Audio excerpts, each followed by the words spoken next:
This is FIBA Podcast. Thank you for joining us in our morning daily devotion. God develops a vision for leadership in the battlefield. And God has a plan even at the battlefield. Just like God has a plan at the grazing field, God has a plan for David and for you and me at the battlefield. Okay, Father, I'm happy to be the delivery boy. Just because he joyfully obeyed, just by that virtue of obedience, his feet was moved from the grazing field to the battlefield. There are 7 verses in the beginning of this chapter set apart to tell us who this giant Goliath is. The verses talk about his armor, his weaponry, his size, just to instill fear on the reader, to help us understand how God's people would have felt back then. 7 verses to explain an enemy, it is not required. It is just enough for the writers to write, he was big and he instilled fear. That's all it's enough, we could understand. But there are 7 verses set apart in this verse, so you and I will know that this is not a normal enemy. This is a giant of an enemy standing in front of him. So much so, in verse 11 we read, when Saul and all Israel heard of these words of this Philistine, they were dismayed and greatly afraid. What you and I are supposed to understand when we read those verses is fear. Fear of those people. The king whose God has chosen to deliver them over and over again, tell them that he is sovereign by doing miracles, showing his glory, his power. He's now running along with the soldiers.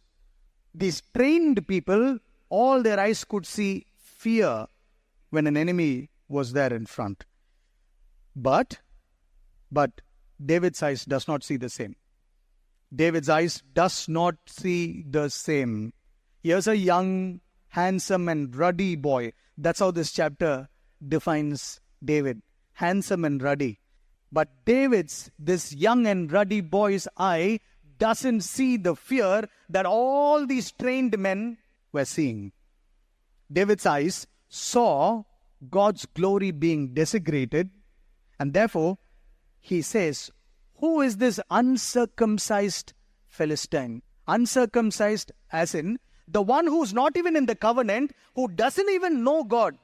Why are you even listening to him? How come he becomes an enemy when you know God, when you're in the covenant? Who is this uncircumcised Philistine? David's eye doesn't see fear. David's eye sees God's glory being desecrated at that moment. Because here's a giant coming and calling all sorts of names, not only with Israelites, to their God also. In verse 26, then David spoke to these men who were standing by, saying, what shall be done for this man who kills this Philistine and takes away the reproach from Israel? For who is this uncircumcised Philistine that he should defy the armies of the living God? God is alive.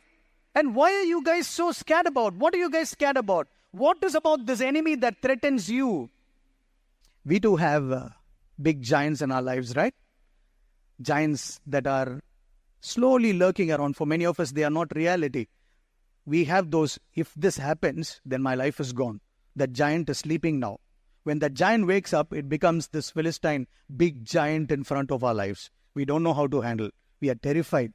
We are looking at him, forgetting the fact that God is bigger than the giant. David's eyes does not see what those people are seeing, but the ability to see what God wants David to see is the foundation of quality of a godly leader. That's called vision. That's called vision. David's eyes saw God's name, God's glory being desecrated. Everyone sees fear. David sees an opportunity to re-establish the glory, the kingdom, and the power of God back to where it belongs. That's a man after God's own heart. What does your eyes see in your mundane living? In your battlefields, what does your eyes see? What does the inner eyes of your heart and your mind see? Ask God for a vision. Ask God to reveal things that God wants you to see in the midst of the battle zone, while all people around you are seeing fear, trembling, and running away, quote Jeremiah 33:3 and ask him, saying, Lord, you say, call to me, and I will answer you and show you great and mighty things which you do not know. I want to know those things, O Lord. I want to see what you see on behalf of me. May my eyes see what you want me to see. You want to be in king's position? You see what the King of Kings is seeing. That's vision. Here's the second one. God protected David's eyes from what not to see. From what not to see. God showed what to see. God showed him what not to see also. God protected David's eyes from not seeing and yielding to the worldly pleasures that are worthwhile and a good motivation to do something for God. Okay? The word is around among all the soldiers that the king is going to give his daughter half of his kingdom and no tax, duty-free life. Wow. If you do what the king does, which is defeat the giant anyway, the king will give his daughter half his kingdom and tax-free life. What a motivation for doing God's work. But David doesn't respond to any of that. It seems legitimately okay. But David's eyes are not on the worldly pleasures. His motivation is God and God alone. Simple, that's all. How much we've gone far away to define, that's good, it's okay. Anyway, I'm doing ministry, let's bring in, this is for God, God's glory, I can give 1/10 of this, all speculation was possible by a to-be king, but a king in the making chooses to keep his only motivation as God and his glory, his kingdom and his name alone, full stop. I'm so tempted to put a small line to make it a comma.